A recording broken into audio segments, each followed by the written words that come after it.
Good afternoon, everyone. Thank you for joining Encore Palm Beach County for our special session on our Zoom event. Karen Roberts, our resident HR specialist, is going to be the moderator of today's event. And without further ado, Karen Roberts. Karen? Thank you, Christine, and welcome everyone. Thank you for sharing your lunch with us today, your lunchtime for this wonderful discussion we're going to have. As Christine said, I am an HR professional here in Palm Beach County, and I have the pleasure of allowing my two colleagues, John and Katherine, who will be your panelists today, introduce themselves, and then we'll dive right into some very exciting questions here. So John, would you please give us a brief overview, sir? Sure. Good morning. My name is John Dalton. I'm the owner of Optimum RTS and D-Wood Holdings, which both specialize in working with consulting in the home care industry, as well as hiring throughout Palm Beach, Broward, Martin, and the nation for top-level executives and office staff. I am a past winner of the Wisdom and Experience Awards for the last 2 years running. Very, very honored to be here. Thank you so much. Thank you, John. Katherine? Hi, I'm the financial controller for Boca Helping Hands.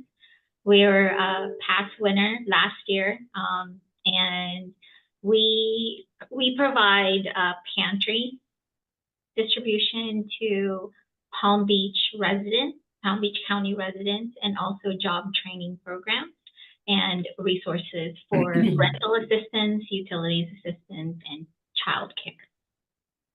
Wonderful. Thank you, Katherine, for all that you do for the community. And for the audience folks, if you have a question, please put it in the chat. Christine will let us know about that, because we want to be sure any questions that you have for our panelists are answered. So let us dive right in. The first question is, how do you define an age-friendly organization? Do you want me I'll to go ahead. Go ahead, Katherine. Okay. I define an age-friendly organization who is one that values and respects employees of all ages, providing an inclusive environment where everyone, regardless of their age, can contribute, grow, and thrive in their environment.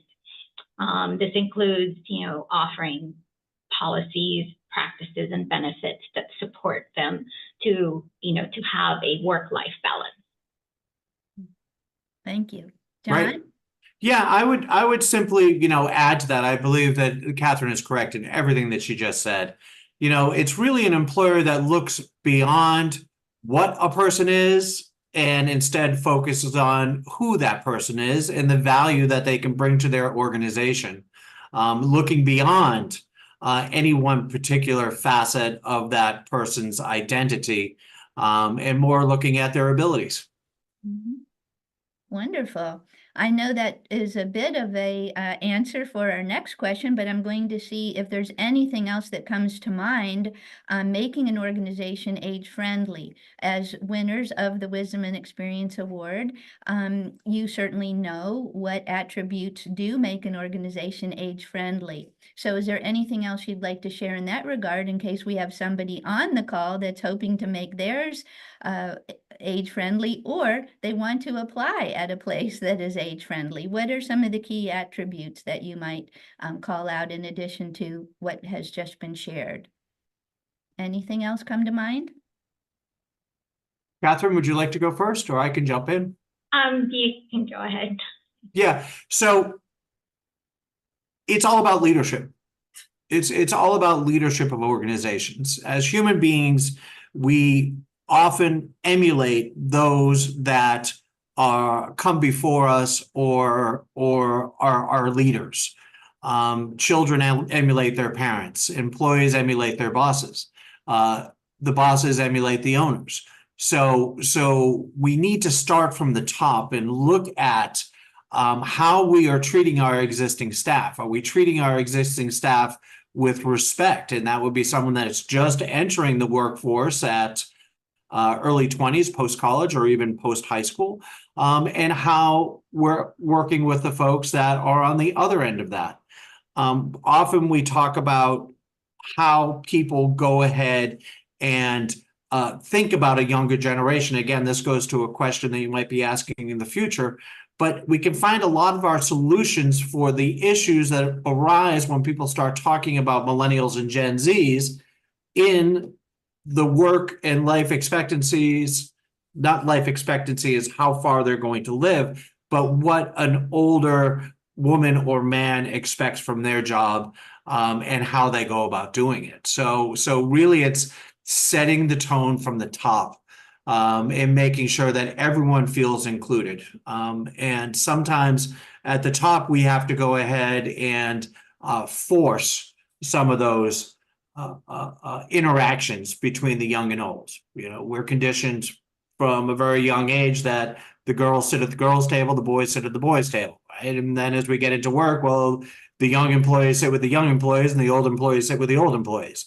When teams are formed, it's done the same thing. So sometimes we have to manifest how the team is going to build as well. Excellent points. Thank you, John. Katherine, anything you wanted to share on that particular one about key attributes for an age-friendly organization? If not, Yeah. we'll move on, but please go ahead. In addition to what John said, I completely agree with what he said. You know, it starts from the top. Our executive director is, you know, one of who comprises this, you know, wisdom and experience of workforce that we have here at Boca Helping Hands. And he's always encouraging everyone, whether they're the new millennial that's going into work with us, you know, older employees to, you know, keep training. We're always encouraging them to you know, keep like a mindset of, hey, it's not too late for you to learn anything. So we're always sending people to, you know, additional training, you know, certification, such as Six Sigma. Last year, we sent one of our program directors to earn a Six Sigma certification, because it will, you know, help her run her program. So just to add to that. Mm-hmm. Well, thank you, Katherine. And certainly something that all ages share is the desire for continual learning and for enhanced engagement. The smart companies know that folks want to be continual learners and lifelong learners, and continuing to train, offer training opportunities, upskilling opportunities. Those are very important for retention and engagement in the organization. So thank you for mentioning that point. So both, as you are both winners, past winners of the Wisdom Experience Works for Business Award, when did you first realize your organization was age-friendly, and did you arrive at that place by design or happenstance? I'm fairly new with Boca Helping Hands. I started here in November of 2022. And when I first started, you know, I met everyone, and I realized that they're very age friendly. For example, I mean, 67% of our workforce is over the age of 50, and I arrived here by happenstance.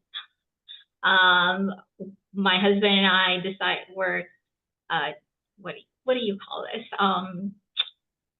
Empty nesters, and we decided to move from Tampa to Boca Raton. So I happened to look at Indeed, and I saw this great opportunity for a controller position at Boca Helping Hands. I applied, and a month later they hired me, and it's been, you know, wonderful since. It's great to be able to work for an organization that really gives back to the community. And it's just, I don't know, it's just a feeling of, you know, walking in through the door my first day, just, you know, you feel like you're getting a big hug. So that's how I'm trying to, you know, that's how I felt when I walked in through the door here. So it's kind of like, okay, this is where I'm going to retire or never retire. Yeah. Nice. That's wonderful. Karen, yeah, for myself as well, I would have to say it was not intentional. It was not planned. It was complete happenstance. I didn't really realize we were an age-friendly employer until I was nominated, and even for the first time. And even then, I was like, I don't feel that, we fit this mold because we're just doing the right thing. When I opened my business, I did a lot of self-reflection, and I looked at a lot of my managers that had come prior to me, and I thought about all the really great managers that I had, and I thought about all the really junky managers I had. And I remembered the lessons I learned from both, some of which I wanted to make sure that I brought into the organization, others of which I wanted to make sure I did not repeat. In doing that, I surrounded myself with great people that had the ability to do the job with the same compassion and honor and vigor that I wanted Optimum RTS to really be known for. In doing that, we helped everybody we possibly could, and that led us to become a winner. And again, it was much to my surprise, because I just thought we were just doing what we do. I wasn't trying to do any one thing. I wasn't trying to be an age-friendly employer. I just wanted to be the best employer we possibly could be. Mm-hmm. Wonderful. Well, thank you, John. And Katherine, how did you hear about the Encore's Wisdom and Experience Works for Business Award? My executive director actually received an email from you, from your organization, and I think it must have been, I've only been here about 6 months at that time. And he said, hey, let's try for this, for this award, because we kind of fit the mold. And I said, oh, yeah, sure, let's do that. And so I nominated Boca Helping Hands, and the rest is history. From there. The rest is history, as they say. Yes. And so Wonderful. I will nominate them again this year. Super. Well, thank you both. We have heard a lot about the benefits of being an age-friendly workplace and having intergenerational work teams, the value of mature workers. What things have you found specifics that you might share with the group here to be some of those benefits? Something specific, 1 or 2 things, please, that just jump right out at you as a benefit. Well, the experience of the workforce here. A lot of them have been here for so many years. Her 15th year anniversary is this year, and without her, I kind of call her the power admin person, because she knows everything. And without her, I would be kind of lost, because when I was new here, she was my go-to person to learn about the organization, to learn how they moved from a small church pantry distribution to this big warehouse that we have now. And the team dynamics, it's hard for me to not say that the older generations that we have here at Boca Helping Hands actually pull everyone together. And I like the fact that, the younger generation all respect our older generation here, because of all of the input that they're able, they're able to help them train, able to help them, really go through the organization and learn from them. Wonderful. Thank you, Katherine. John? Yeah, one of my driving factors in my life, in my career, is to help mentor and propel the younger generations into a workforce. I love nothing more than taking a recent college grad and putting them on a career track that 20 years from today, they're going to look back and say, wow, that guy really helped me out and helped move me forward. As a leader and an owner, I can convey a lot of really great information to help accomplish that for the younger generation. However, learning really happens when you're talking peer-to-peer.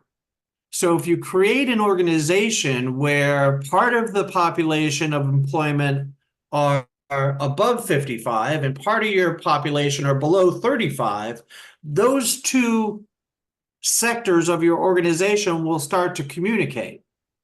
And my goal is to mentor and propel someone forward. If I have a team of people that can help me accomplish that, and it's not the boss telling me, but it's, Ed, my coworker, suggesting a new way, it's received a lot better. It's taken into heart. And then we're creating that environment of growth. Mentoring is really a big part of that. Mentoring is a big part of that. And peer-to-peer mentoring is even more important than the management style even. So that would be what I would say, adds to that. Mm-hmm. Environment for growth. I love that phrase. That is very important. Right.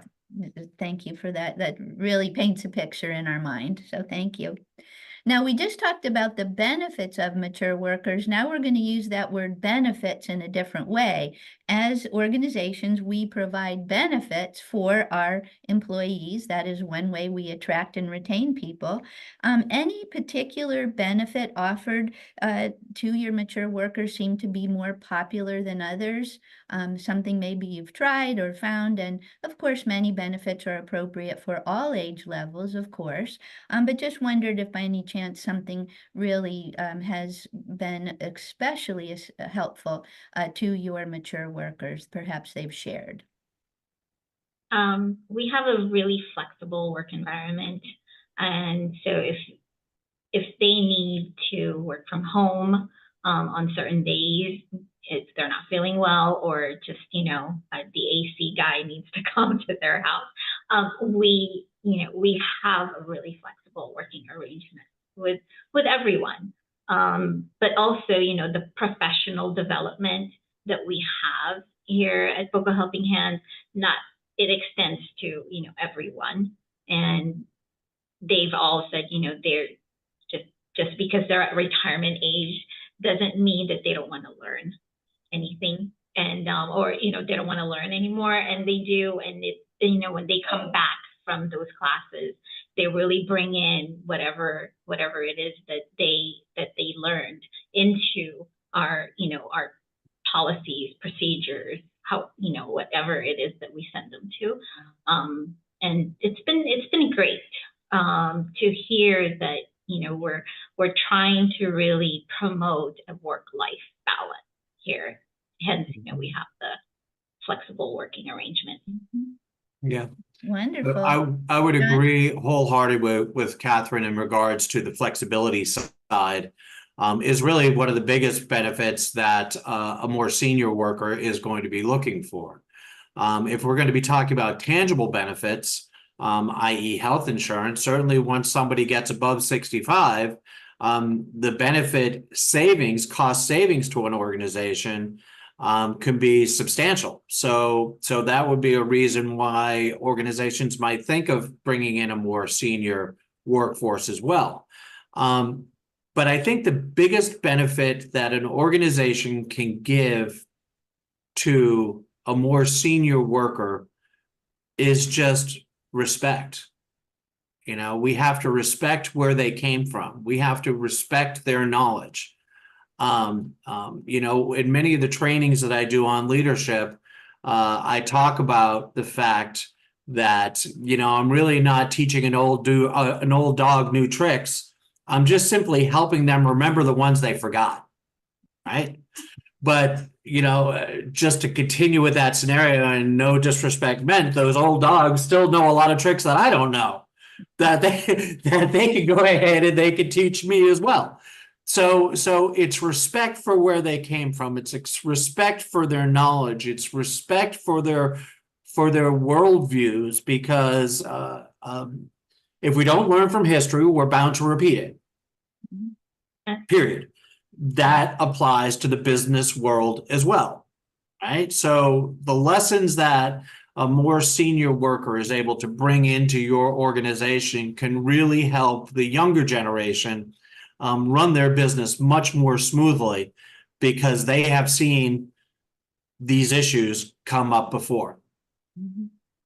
Well, thank you to both. And Katherine, I wanted to especially mention the comment that you made about the mature workers, after attending a training, will be apt to apply that knowledge right away. And Right. I think that's something that's so important to think about when you're deciding who to send and why and all of that. The fact that they'll put that to work right away, I think is a wonderful testament, to your environment of learning as well. John mentioned an environment of learning, and you certainly support that as well too. So thank you for sharing, because that can certainly be wonderful productivity and efficiency enhancements for your organization. So thanks.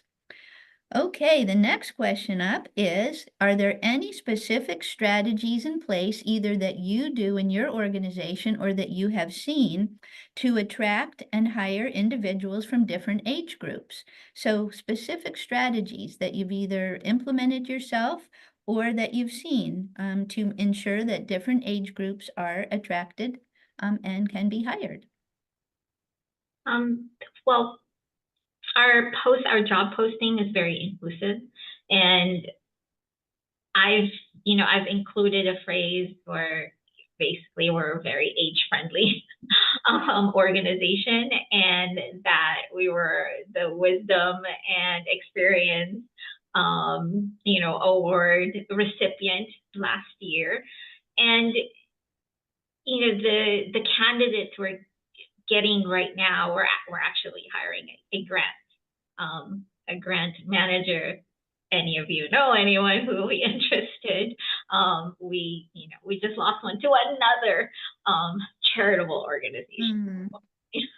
Mm-hmm. But yes, so having that there, I think will have a really good impact, and not have some candidates that would be prospective candidates not feel like, oh, maybe I'm not fit for this, not fit for that.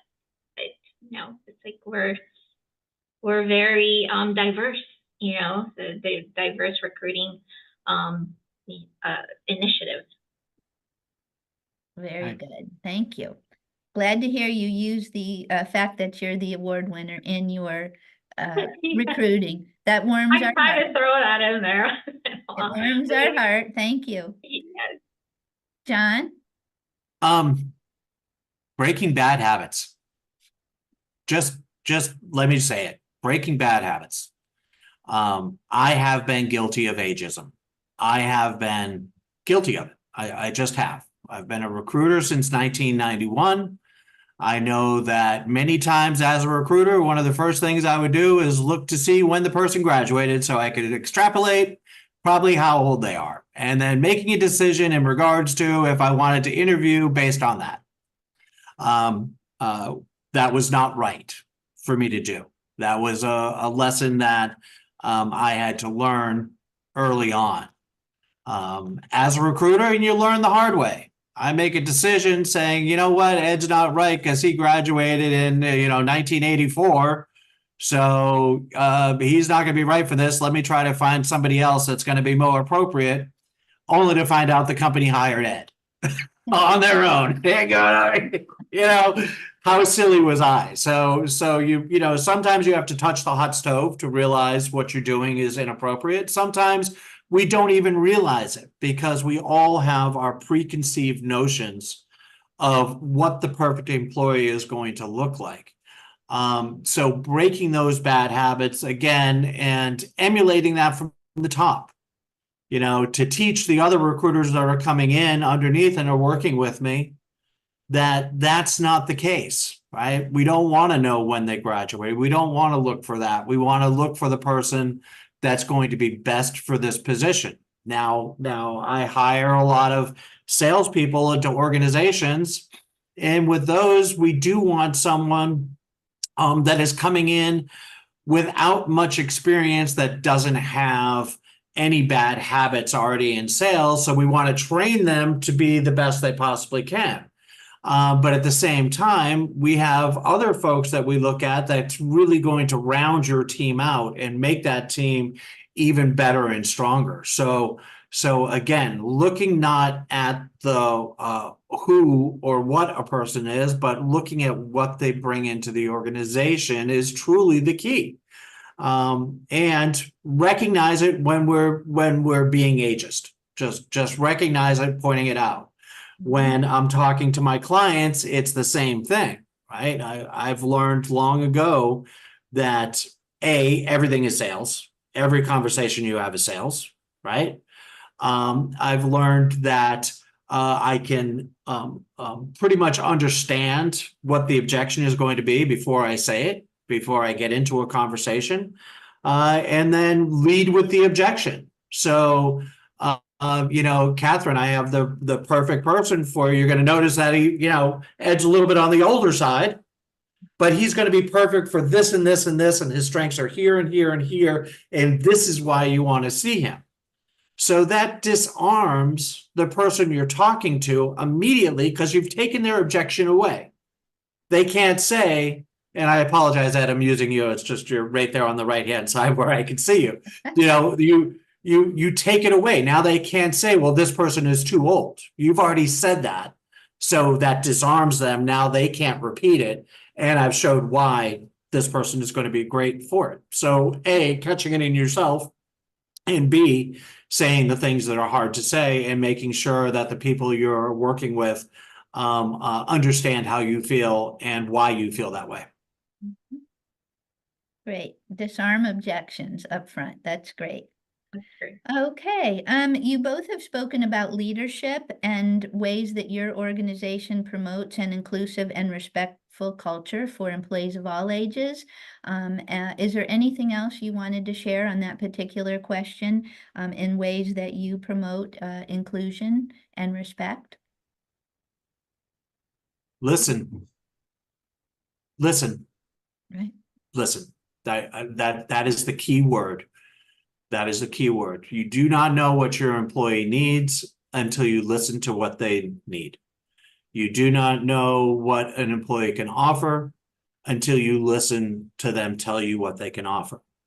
The highest form of respect is to listen to a person to find out who they really are, because they will tell you who they really are, and they will tell you what they can do and what they can't do. And then don't chastise them, don't talk over them, don't give them the yeah, but, right? Anything below but is below the point.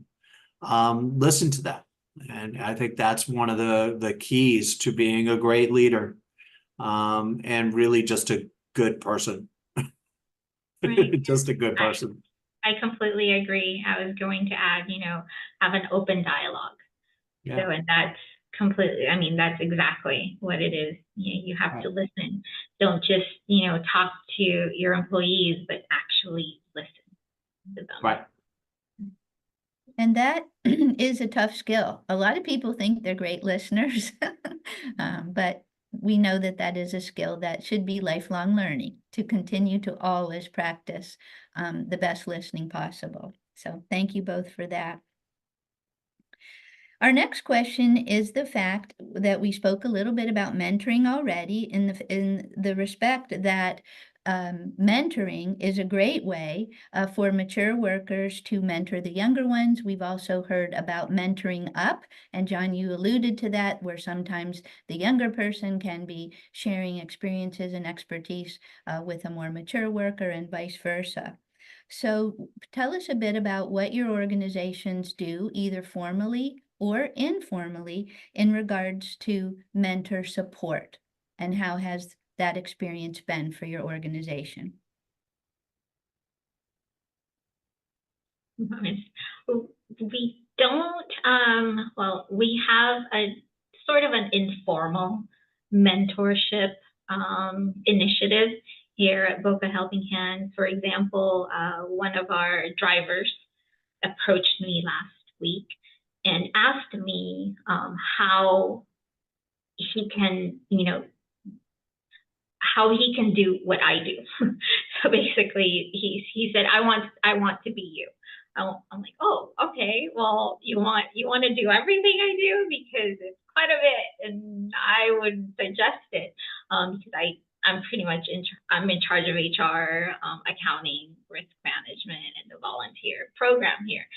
So, but if you really want to do that, they said I suggest you start with education, whether it's community college or if you're already going to a university now, that's perfect. Get your accounting degree if you want to be an accountant.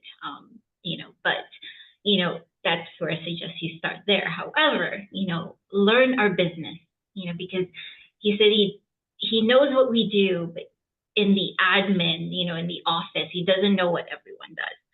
So I told him that, start with development. It's like, if you want to learn our business, this is where you need to start. And so he's been walking around our offices asking everyone, like, hey, I want to know what you do and how relevant is it to our, to our organization. And it was great to kind of hear that from the people he's been approaching, because he listened to me. And just the other day, he came into my office like, oh, Miss Katherine, just so you know, I've been talking with development, and I've been talking with the job training program director, just to see, what they are, what they are doing here. And I think I'm close to figuring out what I want to do with my life. And it's nice to hear that from a 20-something, year old, and that, they're listening to you because you have the experience, you have the wisdom to teach them, I guess the ropes. I mean, I'm not going to say I'm a real big mentor, but I've done mentorship to the University of Tampa when I was there. So it's kind of nice to hear that. Oh, that's wonderful. Yes. And just a quick follow-up, if I may, before we turn over to John. Katherine, in your organization, you mentioned about this person going around and getting some additional information and learning the business. Do you allow job shadowing, which would be if he actually wanted to sit? So, for example, sit with the development officer and whatnot. Do you offer that? Definitely. So after I spoke with, with this individual, I approached my executive director, and he told me, this is a great opportunity for us to add to our, employee benefits program, kind of, like that we're open to, job shadowing would be something about job mentoring, and then also job education, helping them with tuition or whatever else that they need. Because I mean, it's really important right now to invest in your current employees, because you know how they're working, that they're dedicated to the organization. Why not invest in them? Yes. Thank you. Karen, when I think of mentorship is inclusion. Mentorship is empowerment. Mentorship allows someone to feel good about themselves and find value in themselves. So in many organizations, and I train this to get specifically to how I work my organization, Optimum RTS and D Wood, but how I train leadership across the board is many times there's not an opportunity for someone to step up into leadership in your organization because there's only so many leadership positions. However, if I take an employee who is a valued employee, senior and or young, and I say, you know what, Ed, I want you to mentor Susan, who's our new employee. You're her peer. There's going to be times that that new employee is not going to want to come to their boss or the owner and ask a specific question for either feeling foolish or not feeling it's appropriate, or for whatever reason, they just want to know what's behind the curtain that they feel they can't ask the owner. So by creating that mentor or peer, where now all of a sudden Katherine can go to Ed and ask Ed a question, that takes that mentor and empowers them to be in leadership even without the title. So it empowers and gives a safe place for the employee that's being mentored to be able to ask a question that they might not otherwise do. I feel for turnover globally is a huge issue. So part of what we talk about when we talk about onboarding is really creating these mentors within your organization that allows a person to be able to go ahead and show their expertise, share their expertise, and empower them and give them value where they're more than just the data entry person. They're more than just this. They're adding value to that organization. So that's how mentorship in Optimum RTS has worked. That's how mentorship with all of the clients that I'm doing consulting for works. And that's how I teach mentorship when I am out at conferences. Mm-hmm. Well, thank you. Both of those are very good examples of ways to mentor. And I like how both of you spoke about creating a safe space for people. Katherine, in your case, the young person felt safe to come and ask, how could I have your job? Of course, some organization might reply, oh, well, boy, I'm nervous now, or, why do you ask me those questions? Where you were welcoming and helping that person along a career path. And John, you empowering your folks at both ends of the experience spectrum to grow and feel empowered and productive and valued. So thank you both for that. So now we're going to ask about some differences, if you've seen any, and there's been some studies on LinkedIn and different things that have been kind of interesting about how certain generations in the age generations may resemble one more than the other in terms of this topic. I know I've read some, so I'm interested to hear your thoughts about it. Do you find any difference in the preferences of your mature and younger workers for working remotely, working hybrid, or working in the office? So if you have noticed differences, how do you manage these preferences to maximize employee engagement across the age spectrum? Well, there's a few things when it comes to that. So let's start with Gen Z and millennial on the left side. You're seeing we're coming off of COVID. We're in a very isolated world right now where the 30 and unders have lost the easy ability to communicate face to face. They're not going to roller skating rinks on Friday night. They're not having parties in the woods around a bonfire. They're not, everyone is communicating via headsets on the internet. And talking in little short phrases. So when you see that, you see them lean more towards wanting that remote type of job because they feel more comfortable with that. Now, if we move to the right or the more seniors, you're going to see them get my husband out of the house or I'm going to kill him.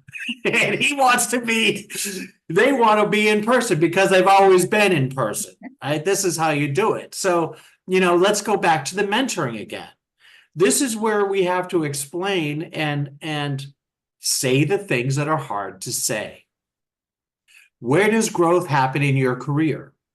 Growth happens in your career when you're standing around the water cooler talking to your other peers. Growth happens in your career when the owner of the organization can see just how hard you're working on a day-to-day basis and is walking by and is going to throw you a new special project. Out of sight, out of mind is a saying. That's true. If you are only a remote worker and you're only interacting via internet connection Teams on a regular basis, you lose the ability to grow in your career.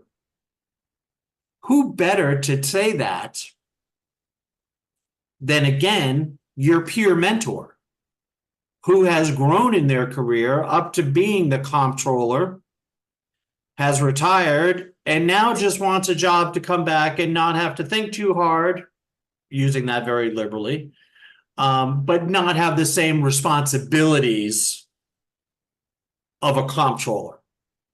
Who better to show how they grew in their career than someone that actually did that? I could say that all day long to an employee, and they're like, yeah, you just want me in the office. And they see it differently coming from an owner or a boss than they do a mentor or a peer.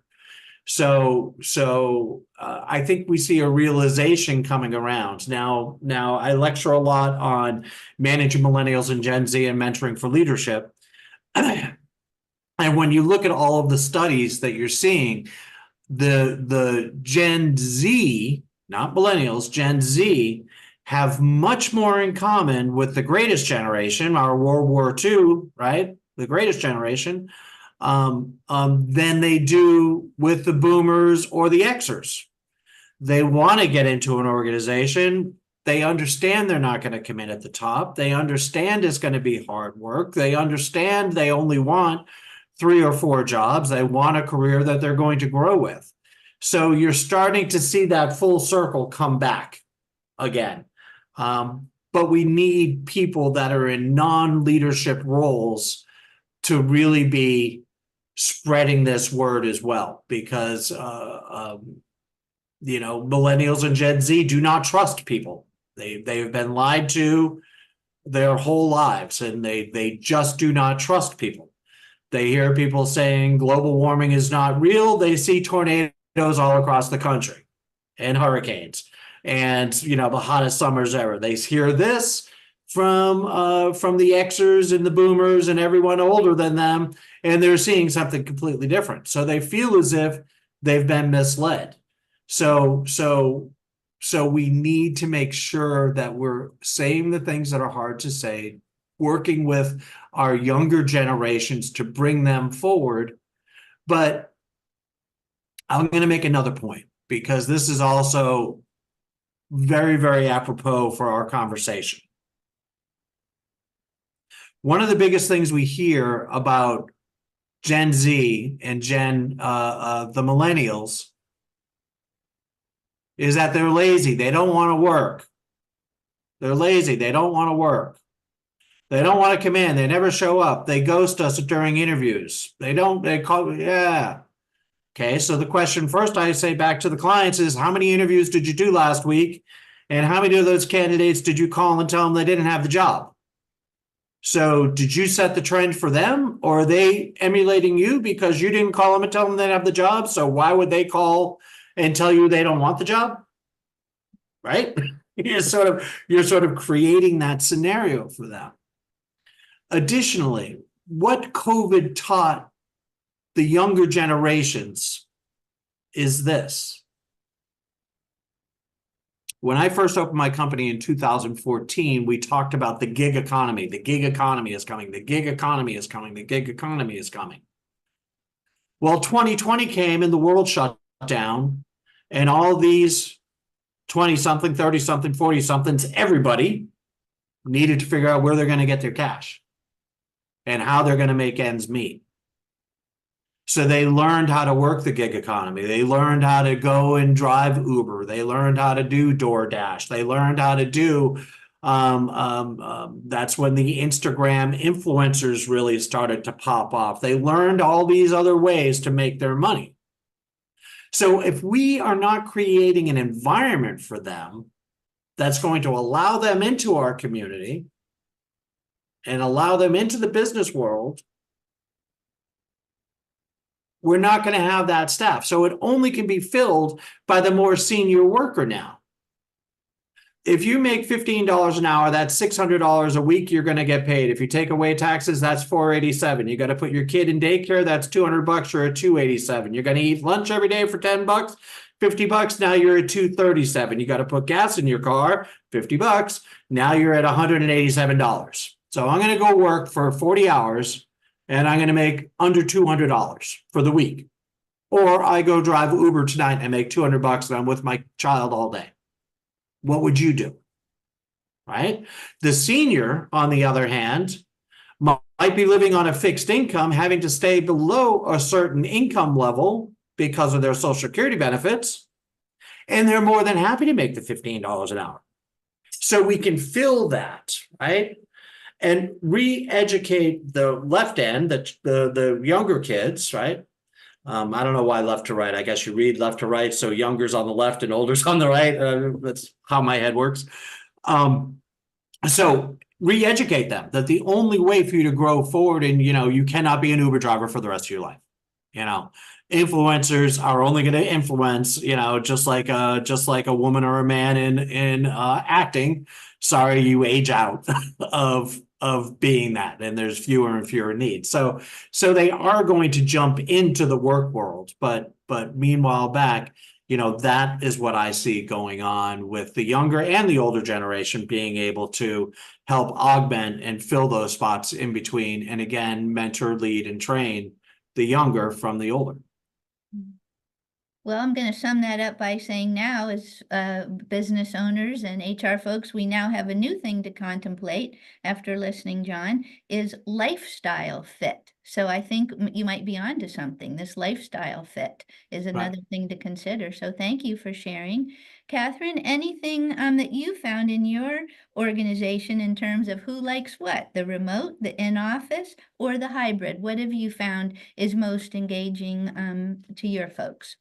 To our employees, he's more of a hybrid environment. Most of our employees are actually in office, but we give them the flexibility that if they have to work from home, then they can work from home. I don't hear anything different on either side. We have Gen Xers here, primarily Gen Xers actually, and we have Gen Zs, millennials, and I don't hear anything different from them either. They're just very thankful that they have the ability to work from home if they need to. Right. Well, thank you. I know that's always great for those positions. You mentioned a driver a moment ago. It's a little hard to drive from home, so there's always those positions at an organization where sometimes they may feel a little left out of that flexibility. I'm not just picking on your organization. We all have those types of positions. Those who are seeing clients, for example, obviously can't see a client at home or whatnot, but it is something that if an organization has that opportunity, it can certainly be to the advantage of that organization for employee engagement and satisfaction, when the employer is flexible. So thank you for sharing that. As we kind of round the last few minutes and heading to the top of the hour, this is going to be our last question that we have prepared. And then I'll turn it back over to Christine to see if there's anything in the chat or if there's any questions from the folks on the line here. So because this is Encore and because we're wanting to thank you again for being winners of the Wisdom and Experience Works for Business Award, what benefits can you share has come your organization's way or have you experienced as a result of being a winner? And I know, Katherine, you mentioned making sure that you tout that on your job postings and different things. So I'd love to hear if any tangible results have come back, or if it's more anecdotal, just whatever you'd like to share about having been a winner. Having been a winner, just, I think it boosts our employees' morale.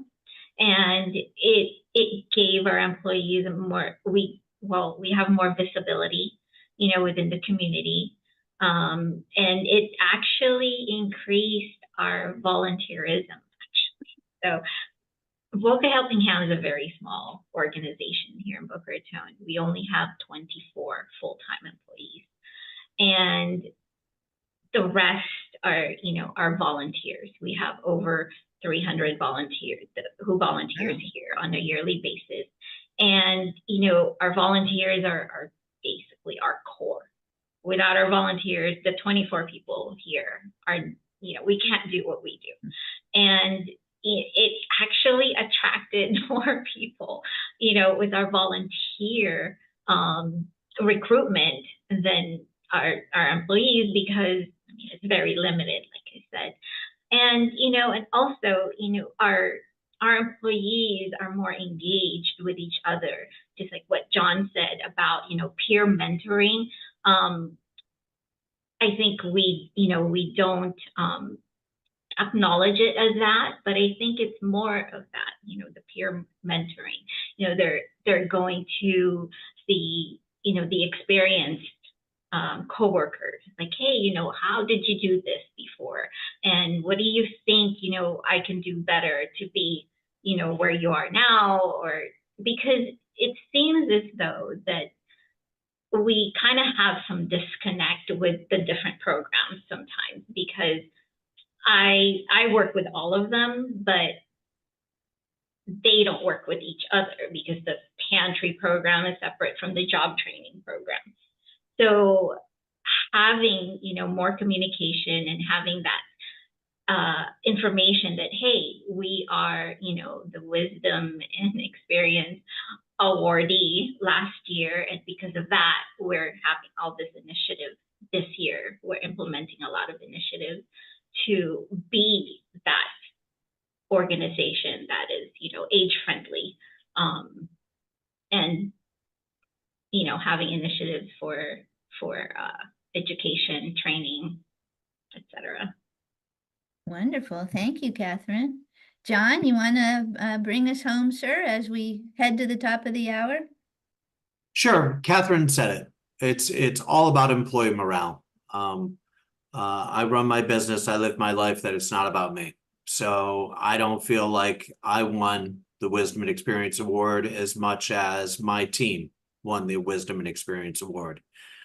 This is something that we do use in our advertising. It is something that we use in our ads and on our website. But again, going back to the beginning, did you do this, or did you just sort of stumble into it? Well, I haven't really changed the way that we do business. It is more about just doing the right thing and saying the right thing and working like that. The Wisdom and Experience Award is something that brought great pride to my staff. The Wisdom and Experience Award is something that my staff shares with new staff. So it's an organic it's an organic fertilizer for my business. Right. Okay, with that, we will turn it back over to Christine. Christine, thank you so much. And panelists, John and Katherine, thank you. What great information you offered about the value of the mature worker and what you guys do. It's really was very enlightening for anyone who was trying to learn more about that value and what mature workers actually bring to the table. You offered some great nuggets, awesome information. So I thank you both. I thank you for participating. Karen, as always, you did a beautiful job moderating. Thank you so much. And would like to open it up if anyone has any questions, comments. Feel free, just unmute yourself. Eduardo, I know you always have a comment, Eduardo, a valuable comment. Well, it's been such a pleasure working for John. I cannot tell you, he's always been very receptive to anyone going into his office. And John, what about this? What about that? He's never said, no, that's a good idea. Let's work on that. No, but I love listening to John.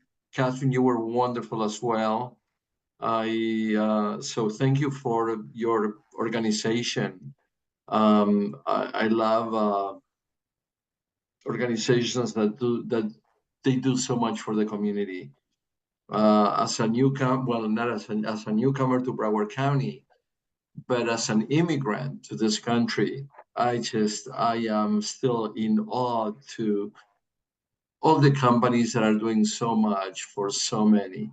So I am beyond appreciative, beyond thankful to companies like yours that I volunteered at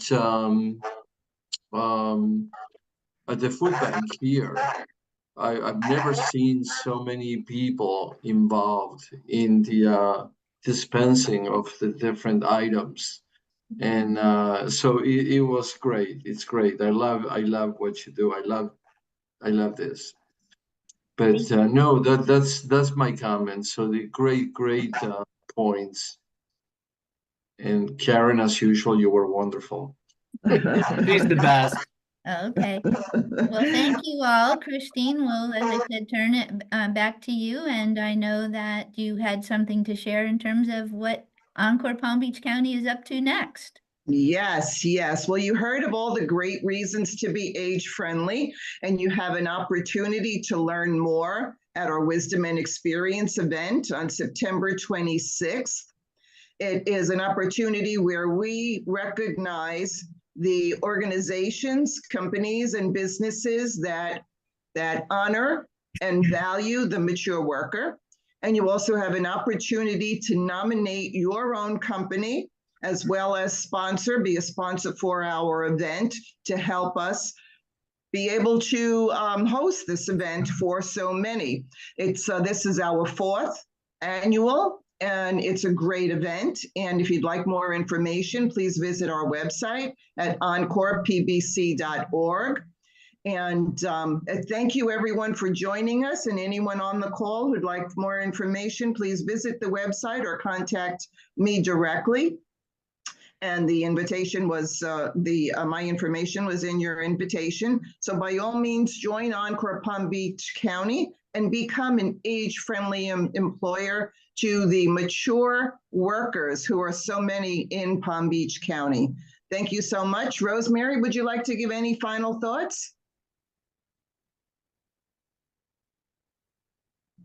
Thank you, Christine. I would just like to make a couple of comments, and one was probably about 50 years ago, I learned that the cost of staff turnover is great. And it always seemed to me that it's just common sense to do the things that are necessary to keep and retain good employees, whatever their age. And it seems like a lot of people kind of lost sight of that. And I would also like to share my concern for the younger generation that are entranced with the whole idea of working remotely or gig jobs and so forth. These are fine for making money in the short term, but I don't think they are a substitute for learning and growing within businesses and organizations that will help you create a good career for the long term, and jobs with benefits and good pay and I don't necessarily believe there's any security in life, particularly in the work world today, but more than a gig job will provide. So I'm very much concerned about the future for younger workers. And personally, I believe that everybody is needed in our country to create a great economy and society. So I think the folks who have talked today really understand that. And I thank you for your contributions in that regard. Thank you very much for having us. Thank you all. Have a great Wednesday. And as I said, more information on encorepbc.org. Thank you all.